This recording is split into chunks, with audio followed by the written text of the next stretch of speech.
Salve a tutti e benvenuti a questa nuova puntata di Soundtrack City. Ciao Massimo. Ciao Marco Testoni, ciao a tutti, benvenuti. Allora, questa volta parliamo di un film che è in essere perché ancora non è uscito, ma noi, siccome siamo, come posso dire, fan, amici del compositore che andrà a realizzare le musiche di questo film, siamo andati addirittura a trovarlo in studio di registrazione. Stiamo parlando di Marco Werba, compositore, già l'abbiamo intervistato varie volte, autore di libri, ha scritto la colonna sonora di film di Dario Argento, ma in questo caso stiamo parlando di un nuovo film che si intitola La grande guerra del Salento di Marco Pollini. La pellicola, ambientata tra il 1948 e il 1949, narra la storia di Antonio, un giovane ragazzo di Supersano che perde la vita a seguito degli scontri avvenuti dopo la partita di calcio tra Ruffano e Supersano. Antonio fu il primo tifoso nella storia d'Italia a perdere la vita per una partita di pallone. Scusami se ti interrompo, Antonio è l'attore Marco Leonardi, famoso protagonista di Totò, adolescente È vero. di Nuovo Cinema Paradiso. Di Nuovo Cinema Paradiso, esattamente. Allora, ci sono due novità. Uno, adesso questa intervista, insomma, dove Marco Werba non solo ci spiega un attimo lo stile di questa sua colonna sonora, ma ci suonerà anche dei temi di questa colonna sonora. Proprio la siamo andati a trovare proprio alla Stone Record Studio di Marco Streccioni qui a Roma, dove stava appunto registrando questa colonna. Ma c'è un'altra novità, Massimo, no? Perché chi è l'inviato speciale di questa nostra puntata, di questo servizio? Allora, per la prima volta né io né Marco siamo presenti in loco o almeno virtualmente con il compositore in esame, ma questa volta c'è il nostro amico, diciamo il nostro inviato speciale, facciamo come Striscia la Notizia, abbiamo il nostro inviato Luca Perrone che è un compositore, è stato anche un mio allievo al Mastermind di Lucca, dove ho fatto delle lezioni sulla musica applicata alle serie, alla televisione e al cinema.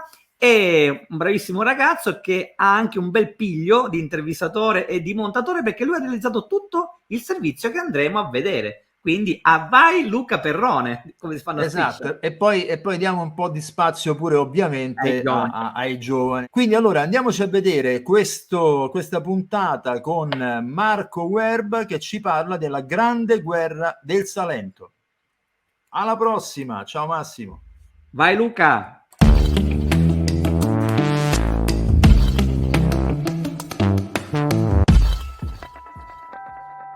Allora, siamo qui, sono Luca Perrone per Soundtrack City, al Stone Recording Studio per il mix e il mastering della colonna sonora di Marco Werba per il film La grande guerra del Salento di Marco Pollini. Un film che racconta appunto l'Italia del Sud e del Salento alla fine della seconda guerra mondiale, dove scoppia un'altra guerra, una guerra fra due paesini del Salento legata ad una partita di pallone in cui al contorno vediamo anche una storia d'amore tra le difficoltà. Siamo qui appunto con Marco Werba, il compositore della colonna sonora. Chiedo appunto per iniziare di raccontarci un po' il processo creativo dalla composizione fino al mix e al mastering appunto di quest'oggi e la registrazione. Beh, scrivere la musica di un film è sempre veramente mi sorprendo io stesso di quanto sia laborioso, impegnativo proprio mentalmente. Alla fine praticamente del lavoro svolto uno è esausto perché ci vuole una concentrazione enorme. Poi non è mai detto che quello che a te piace come compositore piacerà al regista, quindi tu devi fare varie proposte finché trovi, no, la musica che lui ritiene sia quella giusta, che possibilmente sia anche quella che tu ritieni che sia giusta, e non sempre le due cose coincidono. Quindi si va per tentativi, come sempre. C'è un tema d'amore, io prima di avere l'approvazione su questo tema d'amore gliene ho fatti ascoltare altri 3 al regista. Poi appena sentito questo tema per flauto e pianoforte in origine, si è innamorato del regista di questo. Allora abbiamo capito che quello era il tema d'amore, è diventato, avrebbe potuto essere un altro. Una volta stabilito questo, abbiamo con il mio collaboratore Michele Catania abbiamo fatto un'orchestrazione chitarra e archi invece del flauto e pianoforte di questo tema. Quindi quello che inizialmente sembrava essere come ipotesi probabile come protagonista il flauto in varie versioni, alla fine invece si è capovolta la situazione e la chitarra è diventata protagonista. Infatti il flauto appare solo in 2 o 3 brani, ma non suonando la melodia principale, mentre invece la chitarra è diventata protagonista. Ma sono decisioni che vengono prese man mano che uno lavora sul film, non sono decise dall'inizio, insomma, ma a seconda delle situazioni che si vanno a creare.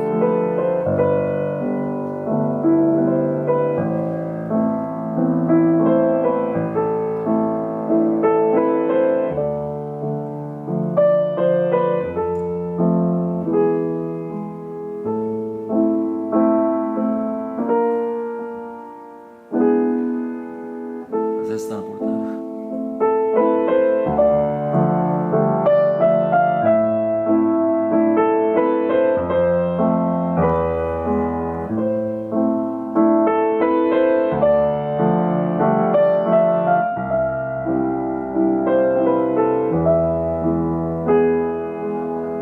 Poi, oltre a questo tema d'amore, c'è un tema che io ho chiamato tema della rivolta, che accompagna 2 scene del film drammatico in cui c'è una rivolta popolare e in cui c'è un comizio di un politico locale del Salento che fa un'orazione, no, un discorso al popolo.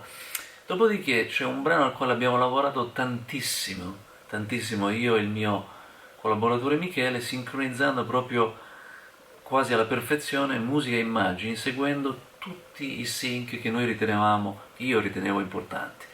E li ho comunicati a Michele, lui ha cercato, spostando, accelerando, rallentando il metronomo, di beccarli tutti. E parliamo di almeno 10 sync all'interno di un brano di 2 minuti.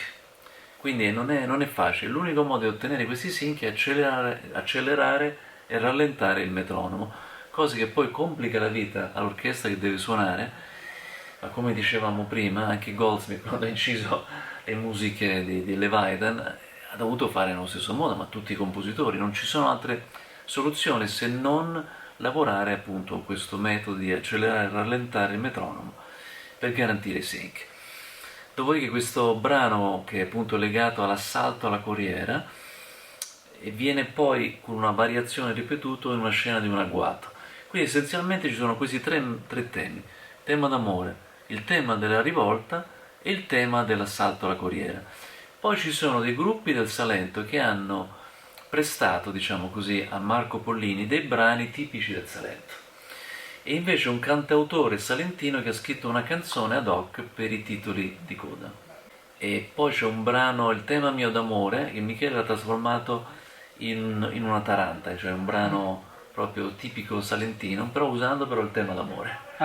Quindi insomma, questa essenzialmente è la struttura di questo nuovo lavoro. Quindi c'è insomma questa unione, anche contaminazione tra la musica salentina in dei punti, che si sposano appunto anche con le composizioni originali. Poco tempo fa a Soundtrack City, in un'intervista che avevi fatto, avevi detto questa frase che mi ha molto colpito, legata al neorealismo, che la musica c'è poco spazio nel neorealismo. Ora questo film un po' si pone l'obiettivo di avere un grande sguardo realista, quindi questo pensiero c'era nella tua testa prima di comporre le musiche per questo film? Più che nella mia testa, è nelle indicazioni del regista, che aveva ragione, mi ha chiesto di non scrivere troppe musiche di commento del film, cosa che io rispetto. Io rispetto molto i registi che non vogliono troppa musica, perché di solito purtroppo la maggior parte dei registi con i quali io ho lavorato, ma anche i registi che hanno lavorato con altri compositori, vogliono troppa musica nel film, e questo va a rovinare l'equilibrio totale. Perché se tu, e io faccio sempre questo esempio anche agli allievi che ho avuto di composizione e musica del film, io dico: il caviale è prezioso, ma se tu lo dai in quantitativi enormi a chiunque, perde la sua preziosità. Lo stesso la musica, devi dosare veramente, perché se metti troppa musica Poi quando arriva veramente la musica è importante in quella hai rovinato il climax e dai meno importanza a quella musica che invece è importante, che sta per arrivare. Mi hai raccontato nel corso di queste ore di mix che ti sei servito insomma dei tuoi collaboratori fidati per quanto riguarda la chitarra, ma anche il fonico e lo stesso Stone Studio Recording. Quindi raccontami un po' di queste appunto di queste collaborazioni. Ma è semplice, il fonico Marco Streccioni, che ha circa 40 anni di esperienza nel campo, è il migliore in Italia, per le colonne sonore non ci sono dubbi, quindi quando c'è la possibilità io vengo sempre a missare da Marco. Poi è bene circondarsi di collaboratori affidabili, di fiducia. Ne ho 3 bravi, in particolare Chiara Casà, siciliana ma che vive a Roma, Michele Catania, con il quale ho collaborato in questo film, e un collaboratore di Genova che si chiama Pierpaolo Luc. Quindi a seconda dei film, a seconda delle situazioni, lavoro o con uno oppure, a volte, con 2 collaboratori insieme. Non parliamo di alcuni compositori tipo Hans Zimmer che hanno 5 assistenti musicali, 5 orchestratori, hanno 10 persone che lavorano per loro. Io non ho la possibilità di averne 10, ma almeno 1 o 2 sì. Certo. E quindi ringraziamo tantissimo Marco Guerba. Piacere mio, per la sua disponibilità e ringraziamo lo Stone Recording Studio che ci ospita e aspettiamo insomma di vedere questo film completo e il lavoro delle musiche. Grazie mille. Grazie.